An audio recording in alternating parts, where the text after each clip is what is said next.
What's up, everyone? Welcome to the video.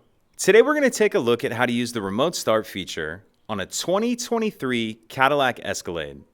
Like I said, it's a 23 Escalade in this video, but it will be the same on a few different years. So taking a look at our key fob, this 2X button that has a circle around it, that's going to be the remote start button. In order to use the remote start, we're going to press that button 2 times. And the vehicle will respond by starting.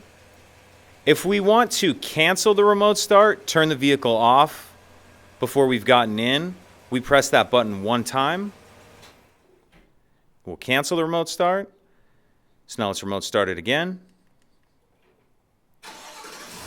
And the vehicle will run for 15 minutes before automatically turning itself off if you don't turn it off or get in and start it. In order to drive as normal, we need to get in the vehicle.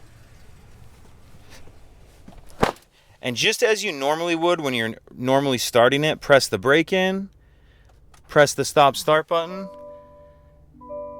and now you're ready to drive as normal. If you have any questions, please let me know. If you could take a second to like and subscribe, it helps us out, and I'd appreciate it. Thank you.